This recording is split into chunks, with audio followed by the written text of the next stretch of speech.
ఒక నది ఒడ్డున ఒక పెద్ద పొడవైన చెట్టు ఉండేది. దాని వేర్లు గట్టిగా భూమిలోకి పాతుకుపోయి గర్వంగా తలపైకెత్తి గాల్లోకి చూస్తున్నట్లు ఉండేది. నన్ను ఏ శక్తి లొంగదీయలేదు.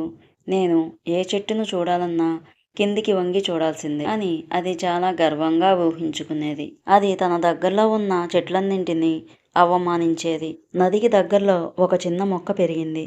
అది ఎంతో సన్నగా ఉండడంతో ఎంత చిన్న గాలికైనా ఊగడం మొదలుపెట్టేది. అప్పుడు ఆ పెద్ద చెట్టు ఆ చిన్న చెట్టును చూసి నవ్వుతూ, నువ్వు బలహీనంగా ఉన్నావు కాబట్టి ప్రతి చిన్న గాలికి ఊగుతావు. కనీసం చిన్న పక్షి బరువుకైనా తట్టుకోలేవు.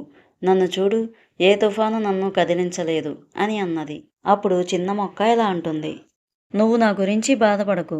నాకు గాలి గురించి కంగారు పడాల్సిన అవసరం లేదు. నేను ఎటంటే అటు వంగగలను. నేనెప్పుడూ విరిగిపోను అంటూ ఆ చిన్న మొక్క గట్టిగా నవ్వింది. ఒకరోజు విపరీతమైన గాలివాన మొదలైంది. భయంకరమైన తుఫాను బలమైన చెట్టును కబళించింది. అంతే, ప్రధాన కాండం విరిగి అందమైన కొమ్మలన్నీ తెగిపోయి నదిలో పడిపోయాయి. విరిగిపడ్డ చెట్టు వరద నీటితో పాటు ఆ చిన్న మొక్క వద్ద నుండి కొట్టుకుపోతుంది. ఆ చిన్న మొక్క మాత్రం నిటారుగా నిలబడి విరిగిపోయిన ఆ చెట్టును చూస్తుంది. అప్పుడు ఆ పెద్ద చెట్టు ఇలా అంటుంది, ఓ చిన్న మొక్క, ఇంత పెద్ద గాలివాన నన్ను తునాతునకలు చేసింది. నీవు మాత్రం నిటారుగా బలంగా ఎలా నిలబడగలిగావు అని మూలుగుతూ అడిగింది పెద్ద చెట్టు. అప్పుడు చిన్న మొక్క ఇలా అంది, ఎంతటి బలమైన గాలైనా నన్నేమీ చేయలేదు. అది వెళ్ళిపోయేంతవరకు నేను వంగి అణిగి ఉంటాను.